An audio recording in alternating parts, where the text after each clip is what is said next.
Assalamualaikum warahmatullahi wabarakatuh. Kita lanjutkan kembali untuk pembelajaran, dan sekarang kita akan membahas tentang sejarah kebudayaan Islam, yang mana sejarah kebudayaan Islam itu adalah sejarah-sejarah yang mengungkap keberadaan Islam dari mulai Islam muncul hingga menyebar luas hingga sekarang ini. Dan kita semua mengetahui bahwa Islam itu pertama kali muncul berada di Mekah, ya, di Jazirah Arab. Nah, pada waktu itu bagaimana keadaan sebelumnya di kota Mekah sebelum Islam masuk atau sebelum Islam datang ke Mekah, sebelum Nabi Muhammad SAW diutus menjadi Nabi dan Rasul di Mekah, di Jazirah Arab. Nah, pada awal itu dari wilayah Mekah itu mereka memiliki kepercayaan sebelum Islam datang itu, yaitu menganut agama tauhid yang dibawa oleh Nabi Ibrahim alaihissalam, kemudian dilanjutkan oleh putranya Nabi Ismail alaihissalam. Juga ini menjadi cikal bakal, ya, penyebaran agama di wilayah Mekah. Namun setelah Nabi Ismail, kemudian Siti Sarah, kemudian Nabi Ibrahim, ketika mereka wafat, maka keadaan Mekah yang tadinya menganut agama tauhid lama dan semakin lama, maka kebiasaan mereka ketika menyembah Allah melalui agama tauhid itu terkikis habis, dan mereka mulai berpindah kepercayaan dengan menyembah berhala. Di antaranya berhala-berhala yang ada pada waktu itu yang dibawa oleh Amr bin Luhai, ya. Oke, mungkin kita bisa saksikan video berikut ini.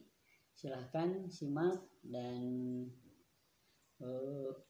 pelajari, ya, pahami bagaimana Islam atau bagaimana kepercayaan di kota Mekah sebelum Islam datang.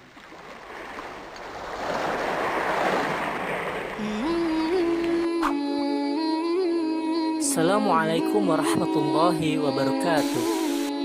Jemaah sosmedia, perlu kalian ketahui bahwasanya di masa pra-Islam banyak berbagai macam kebiasaan masyarakat jahiliyah, yakni dari percaya takhayul, gemar melakukan hal-hal yang merusak dan berbuat kesyirikan. Salah satunya mereka amat taat menyembah berhala-berhala berbentuk patung. Jika mereka meminta pertolongan berhala, tidak segan-segan mereka mengorbankan binatang ternak dan mengoleskan darahnya di tubuh berhala. Bahkan mereka sampai hati mengorbankan anak-anaknya sendiri demi mengharap keridhaan berhala. Menjelang penaklukan Mekah oleh Nabi Muhammad SAW, Ka'bah dipenuhi oleh 360 berhala yang terbuat dari batu, kayu, perak, bahkan emas. Nah, dari kesekian banyak patung berhala yang ada pada zaman tersebut, ada 4 patung berhala yang paling banyak disembah oleh masyarakat di sana pada waktu itu. Hubal. Seorang bernama Amr bin Luhai membawa berhala besar bernama Hubal yang dibelinya dari daerah Syam. Berhala Hubal ini ditaruh di Ka'bah untuk kemudian orang-orang datang menyembahnya. Berhala yang menyerupai orang dan tangan sebelah kanan patah ini merupakan berhala terbesar dibandingkan berhala lainnya. Manah.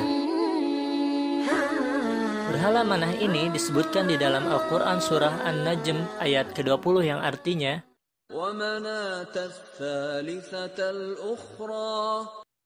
dan Manah yang ketiga yang paling terkemudian, sebagai anak perempuan Allah.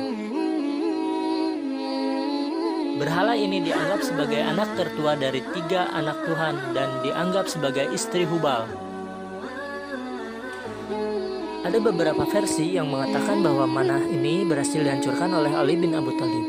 Dan satu lagi mengisahkan bahwa berhala ini dihancurkan oleh Sa'ad bin Zaid al-Asali bersama 20 orang pasukan berkuda pada bulan Ramadan tahun 8 Hijriyah. Al-Lata. Al-Lata adalah dewi berhala yang disembah oleh jahiliyah Arab dan dianggap sebagai salah satu putra dewa bersama dengan Manah dan Uzza. Al-Lata sendiri berarti sang dewi. Al-Uzza adalah salah satu berhala yang disembah oleh jahiliyah Arab. Berhala ini dianggap sebagai salah satu dari anak Tuhan bersama Lata dan Manah. Al-Uzza juga dianggap sebagai dewi perang suci dan yang termuda di antara para dewi lainnya. Berhala ini juga memiliki penjaga dan pelayan. Nah, jamaah Sasmedia, itulah 4 patung berhala yang paling banyak disembah oleh masyarakat jahiliyah pada masa itu. Jika Anda mempunyai informasi tentang tradisi penyembahan berhala lainnya, jangan ragu untuk berbagi pengetahuan dan mengetiknya di kolom komentar. Dan jangan lupa juga untuk klik like dan subscribe channel ini. Selamat berbagi dan semangat menebar kebaikan.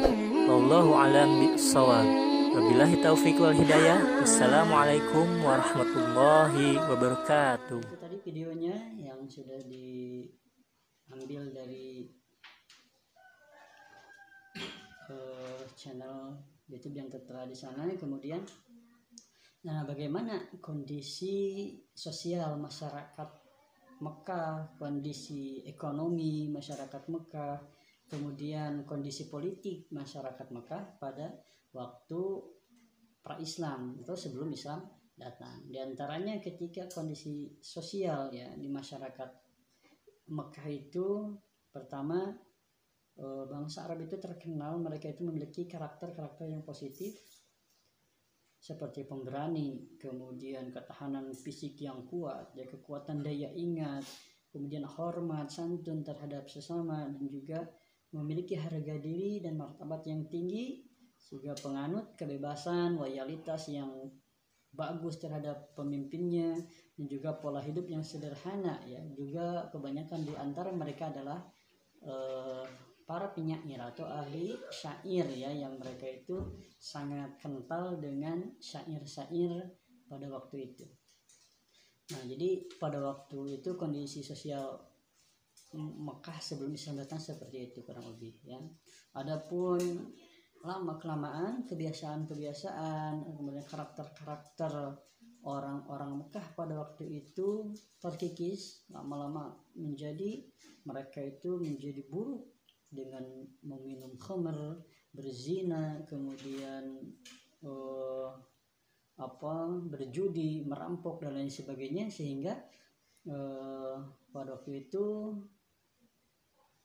Mekah menjadi zaman yang jahiliyah ya. Jadi zaman jahiliyah itu zaman yang bodoh. Artinya bodoh di sini bukan berarti mereka keterbelakangan dalam ilmu pengetahuan, tetapi mereka tidak memiliki iman yang kuat atas ketauhidan terhadap Allah Subhanahu wa taala.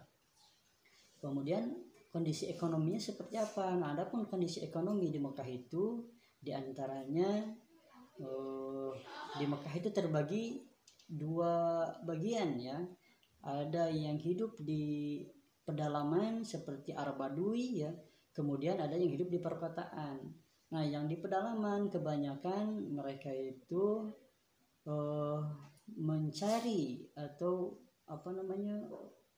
berekonominya itu yaitu dengan berternak atau mencari pencahariannya itu dengan berladang ya, bertani, bercocok tanam ya. Nah, ada juga yang menjadi buruh untuk mereka yang banyak ternaknya, yang banyak luas ya kebunnya atau tanah-tanahnya. Nah, juga yang menjadi buruh seperti itu. Adapun yang di kota, kebanyakan di antara mereka itu adalah menjadi pedagang ya. Jadi pedagang, berniaga. Biasa mereka berniaga dari Mekah ke Syam ya, ke luar Mekah untuk melangsungkan sistem ekonomi di Mekah pada waktu itu. Nah, selain itu ya, pada waktu Islam sebelum datang ke Mekah, artinya orang-orang Mekah ini yang disebut dengan bangsa Quraisy ya, Bangsa Quraisy ini adalah bangsa-bangsa yang yang kuat lah, sehingga Allah Subhanahu wa taala juga di dalam Al-Qur'an itu mensuratkan dalam surah Al-Quraisy yang berbunyi li'ila fi Quraisyin ila fihim rihlatash syita'i was-shaif falyabudu rabb hadzal bait allazi at'amahum min ju'in wa amanahum min khauf. Ya, itu diantara ayat yang menceritakan tentang keadaan orang-orang Quraisy ya pada waktu itu. Nah, kemudian kondisi politik di Mekah pada waktu itu ya seperti tadi, yang di Mekah itu terbagi menjadi dua kelompok, dua golongan, diantaranya ke masyarakat yang hidup di kota atau yang disebut dengan al-hadarah ya. Kemudian yang duduk di pedalaman ya, atau penduduk pedalaman, yaitu bangsa-bangsa Baduy, yang mereka kebanyakan itu cara hidupnya itu adalah nomaden. Nomaden itu artinya mereka berpindah-pindah tempat. Ketika di satu tempat mereka sudah kehabisan bahan makanan, maka mereka akan mencari tempat baru untuk mencari yang bahan makanannya itu banyak ya, sehingga mereka akan menetap di sana selama persediaan makanan di sana mencukupi. Namun adapun ketika sudah habis, maka mereka akan kembali mencari tempat-tempat yang baru untuk kelangsungan hidupnya. Nah, bagaimana sebelum Islam datang ya, kondisi politik di sana? Nah, kondisi politik di situ di Mekah itu dulu ada 3 kekuatan politik ya yang mempengaruhi politik di Arab. Yang pertama adalah yaitu Kekaisaran Nasrani Bizantium ya. Yang kedua Kekaisaran Persia, dan yang ketiga adalah dinasti Himyar. Jadi 3 kekuatan itulah yang memiliki peranan sangat kuat di Mekah sebelum Islam datang.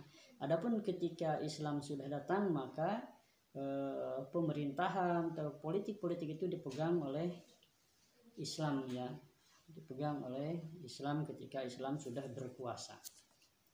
Nah, mungkin itulah saja yang dapat disampaikan ya, yang dapat disampaikan untuk pembelajaran sejarah kebudayaan Islam. Mudah-mudahan ada manfaat untuk kita semua. Sekian, assalamualaikum warahmatullahi wabarakatuh.